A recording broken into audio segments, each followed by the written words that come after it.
As we gradually come to the end of 2025, we've witnessed insecurity rise in Nigeria as the news of various kidnappings continue to make headlines. With President Bola Tinubu recently changing his service chiefs to re-energize the fight against insecurity, regrettably, within the same period, we've seen hundreds of schoolgirls kidnapped in batches in Niger. Just this week, a huge blast in the mosque in Borno left 12 people dead. Joining us on the show to review the state of insecurity and what to do in 2026 is Auwal Rafsanjani, the Executive Director of Civil Society Legislative Advocacy Center. Sisla, great to have you. Auwal, I'd like to have your take on the strike in Nigeria by the Americans. Is this one step in the right direction, to ridding the country of the level of insecurity we have? Thank you very much. Obviously, this incident is a pointer to the fact that the country is failing in its constitutional obligation. The country is failing in its mandate to ensure that they protect lives and properties of the citizens. It is an indication that we have also lost our foreign policy framework in the country. We probably have an outdated foreign policy that we could not be able to engage globally. This attack, it further created misleading information that the country is in a war, in a religious war between the Muslim and Christians. And that is a very dangerous framing, which we all know as Nigerians, that is not the case. You will have a problem of criminals, terrorists, terrorizing Nigerians, irrespective of their religious, ethnic, geographical, and political affiliation. And what the government has failed over the years to do is to tackle this issue in a very systematic way. But you have seen that people who have been alleged to be sympathetic or to be sponsors of these terror groups, when even they were small, now they have even escalated. Having their field day, nobody is doing anything to them because of the political interest. Now, as long as you prioritize personal interests above national interests, you will definitely land yourself in this situation that the foreigners will now have to come. You keep saying the foreigners, but I don't know if you know that Nigeria collaborated with America on this strike. So what is it that you don't like? Is it because America's name is on the strike? Nigeria provided intelligence, So what is it that you don't like? My brother, what's the meaning of the religious conflict? Brother, no, hang on. What's the meaning of religious? I don't see any religious conflict. Are these not the terrorists that will want to be dead? Wait. We want to be destroyed? What do you mean by religious conflicts in this? Auwal? Let's just be honest and straightforward. Nigerian government did not get any approval, or rather, American government does not get any approval for it to take any action in Nigeria. In fact, as a matter of fact, what Nigerian government has done is to do a saving pace. America did not need their permission to come and do what they intended to do. No, Auwal. There was a statement released by the Nigerian Foreign Affairs Ministry that said they provided the intelligence. So now that you are claiming that Nigeria did not provide the intelligence to America for this strike, do you have your empirical facts, Auwal? That's just all I ask you. Show us the facts that Nigerian government did not provide intelligence and they're just saving face. It's facts I want. Not sentiments. Show us the facts. What I'm saying is that, listen. What I'm saying is that America does not need Nigerian approval to carry out their action. That's what I said. And I'm saying that, it's all, clear that, the way and manner in which Trump had even made, his pronouncement, to carry out this action, there is no any discussion or dialogue. You're still having sentiments. Let me read, please, and let me interject here. Because we don't want misinformation, and some of this you are trying to spew because you've not given us the facts. Let me read the statement as released by the Nigerian authorities. The Ministry of Foreign Affairs, the statement signed by Mumetimi Ebienemefa, spokesperson, Ministry of Foreign Affairs. He says, in line with the established international practice and bilateral understanding, the cooperation includes exchange of intelligence and strategic cooperation. Nigerian ministry confirms Nigerian authority remains engaged in structured security cooperation with international partners, including the United States, in addressing persistent threats, to Nigeria and all of that. And this has led to a precision hit on terrorist targets in Nigeria by airstrikes in the northwest. So they said it's based on the cooperation they have this. If you have a fact or fact contrary to this, I will present the fact. If you can't present the fact, I'll say what you're saying is conjecture. Give me your own facts, not conjecture. Give me facts. I'm a man of facts. It's not conjecture. Listen to me. Why can't you also listen? Go ahead. Because you don't want me to talk.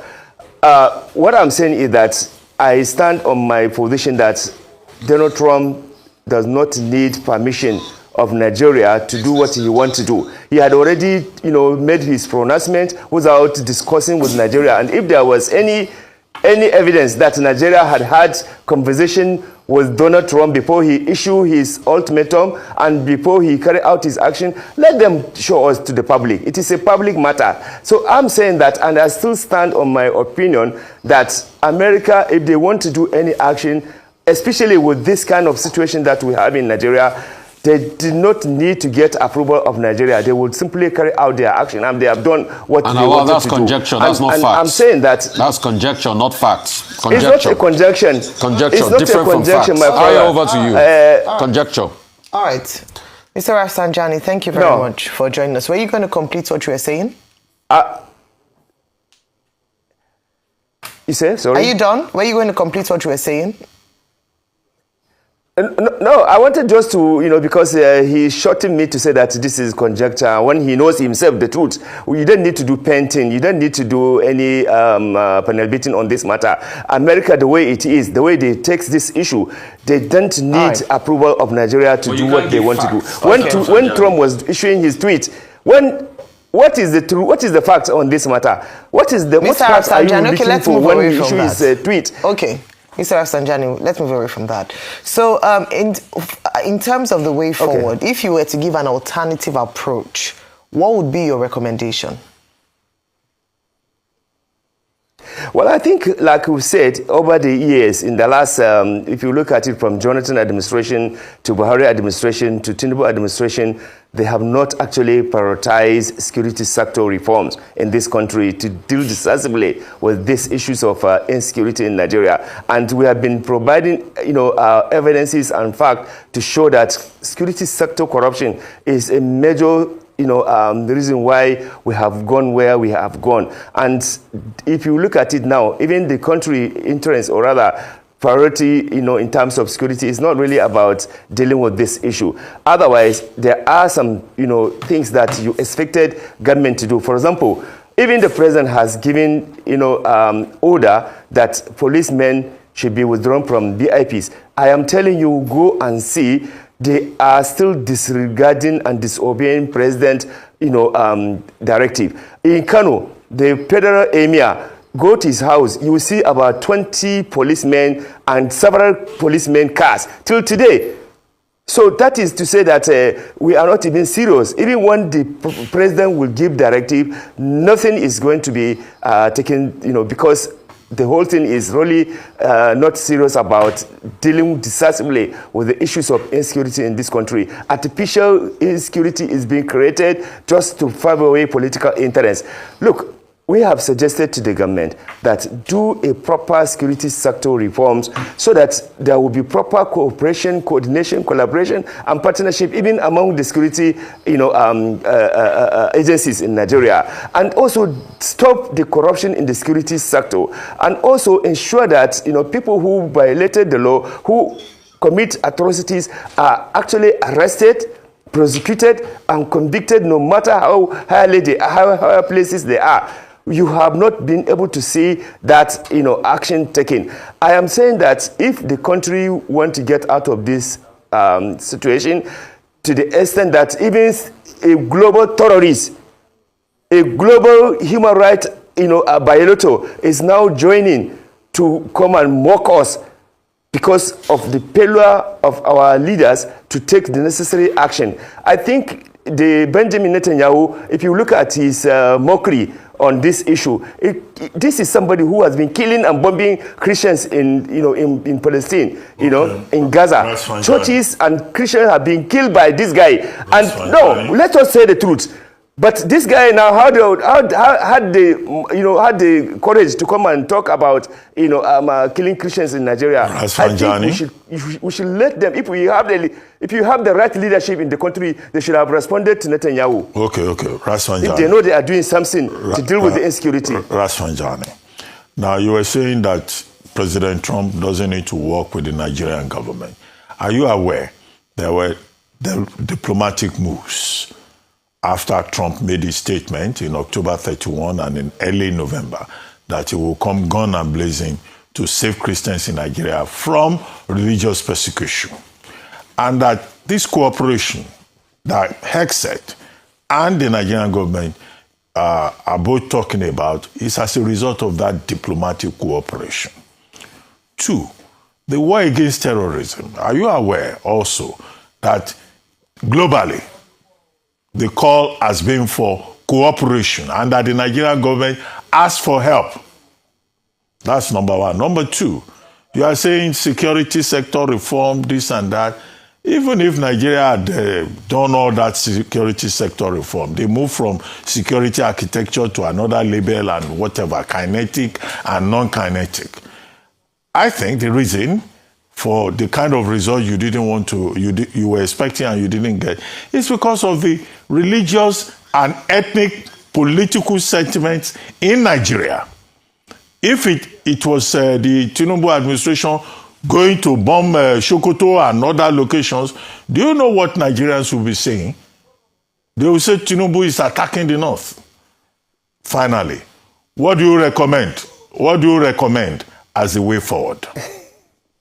Forget about all this security sector reform. We have passed that stage.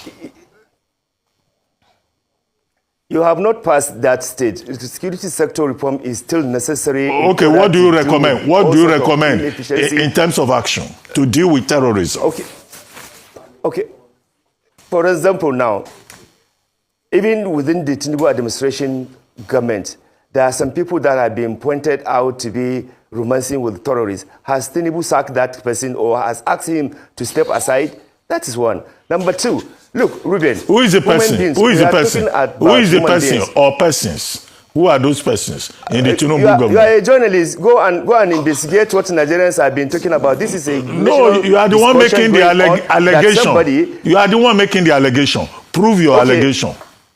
I'm not scared. I'm not scared to say this because it's already in the public domain. You must provide proof that the Minister of State.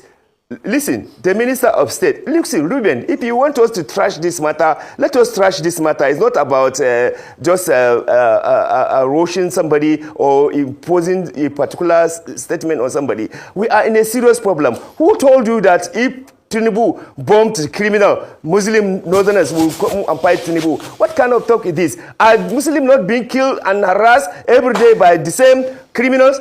How can you say that? Look, we should stop this conversation. This conversation should change to actually issue about human life, not about ethnic or religious or geographical thing. We are human beings. Nigerians have the right to live. Nigerians have the right, to survive in their country. And you are saying that, if criminals are killing people, the president should not act because he will be accused of, killing so-called particular set of people. That's a failure if that is the case.